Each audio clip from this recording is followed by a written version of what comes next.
दोस्तों, जो स्मृति ईरानी अभी कुछ महीनों पहले तक दुनिया न मान के लोगों को चैलेंज पर चैलेंज दिए जा रही थी, अब उनकी खुद की सीट अमेठी उनके लिए चैलेंज बन गई है।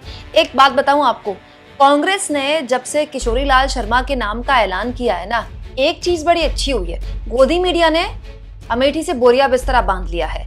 और ये चीज स्मृति ईरानी के लिए फायदेमंद है, क्योंकि जो खबरें अमेठी से निकल कर आ रही हैं वो साफ तौर पर बता रही हैं कि अमेठी में स्मृति ईरानी की सीट फंस गई है। और ये मैं नहीं कह रही हूँ दोस्तों, ब्रिजेंद्र दुबे हैं, गांव कनेक्शन एक बहुत बढ़िया डिजिटल प्लेटफॉर्म है जो गांव देहात की खबरें दिखाता है। बहुत बढ़िया काम कर रहे हैं लोग। मतलब आप समझ लीजिए कि गोदी चैनल जो शहरों तक सीमित हैं, ये ऐसे डिजिटल प्लेटफॉर्म है जो खबरें ही गांव गली कूचों की, छोटे शहरों की दिखाते हैं। ब्रिजेश दुबे ने एक वीडियो शेयर किया है अभी कुछ देर पहले।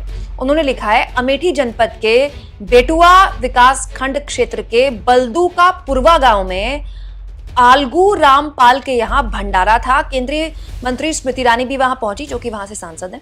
वहां पर उपस्थित लोगों ने स्मृति ईरानी का विरोध जाहिर कर दिया। देखिए किस तरह से मंच पर स्मृति ईरानी मौजूद थी और वहां पर लोग खड़े हो गए कहते हुए कि उनके समाज के लिए कोई काम नहीं किया गया।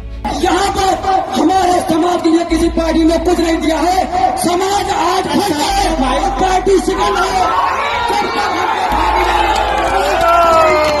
इसीलिए डैमेज कंट्रोल करते हुए स्मृति ईरानी ने माइक संभाला और भाषणबाजी शुरू कर दी। आपसे आग्रह है, भंडारे का कार्यक्रम है, यहाँ पर राजनीति ना करें, वरना मुझे भी यहाँ पर किसी कारणवश बोलना पड़ेगा।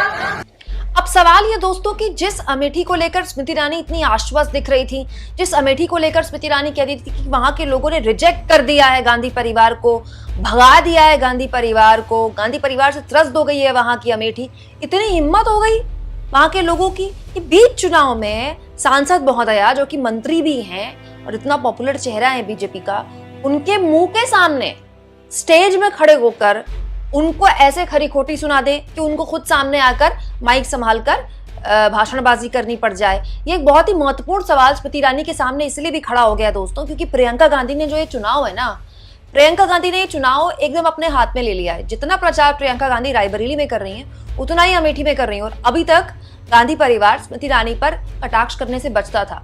अब तो प्रियंका गांधी अमेठी की सांसद बोल बोलकर स्मृति ईरानी पर खूब कटाक्ष करती हैं। कल उन्होंने भाषण दिया है, लगातार उसमें बार बार जिक्र किया है कि कहाँ गई वो 13 रुपए किलो चीनी बेचने वाली, कहाँ गई वो बड़ी बड़ी बातें करने वाली। स्मृति ईरानी के अहंकार का प्रियंका गांधी बार बार जिक्र करती हैं और बार बार अमेठी के लोगों को उनके परिवार से जुड़ी हुई यादें याद दिलाती हैं। तो जिस तरह से प्रियंका गांधी चुनाव लड़ रही हैं, ऐसा लग रहा है कि प्रियंका गांधी ने ना, जैसे ग्राम प्रधानी का चुनाव होता है ना, पंचायत चुनाव, उस तरह का चुनाव बना दिया है अमेठी का। और ये बहुत ही दिलचस्प चुनाव हो गया है। कई बार ऐसी तस्वीरें भी देखने को मिली जिसमें बिना माइक के, बिना लाइट के प्रियंका गांधी रात को ऐसे ही अमेठी के लोगों के बीच भाषणबाजी करने लगी।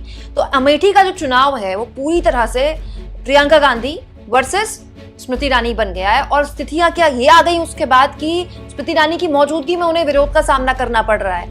यूट्यूबर और वरिष्ठ पत्रकार अजीत अंजुम ने भी इस वीडियो को शेयर किया और कहा, भंडारे के कार्यक्रम में पहुंचने पर स्मृति ईरानी का विरोध, क्या मामला है? अमेठी वाले कोई बताएं भाई। हमारे कमेंट बॉक्स में भी अगर कोई अमेठी वाला है तो बताएं कि क्या वाकई में स्मृति ईरानी को लेकर जबरदस्त नाराजगी जमीन पर दिख रही है और इस बार बहुत क्लोज फाइट स्मृति ईरानी को झेलनी पड़ रही है, क्योंकि सामने कोई हल्का कैंडिडेट नहीं है। किशोरी लाल शर्मा वो कैंडिडेट हैं जो अमेठी के गली कूचों को जानते हैं। हो सकता है कि अमेठी के लोगों के लिए स्मृति ईरानी बाहरी हो, लेकिन किशोरी लाल शर्मा 40 साल से अमेठी में ही काम कर रहे हैं। क्या यही स्मृति ईरानी की सबसे बड़ी परेशानी बन गया है दोस्तों? कमेंट बॉक्स में जरूर लिखें और जितना हो सके चैनल को शेयर भी करें, सब्सक्राइब भी करें। और थैंक्स और ज्वाइन के ऑप्शन से अगर आप चाहें तो कुछ आर्थिक मदद भी चैनल की कर सकते हैं।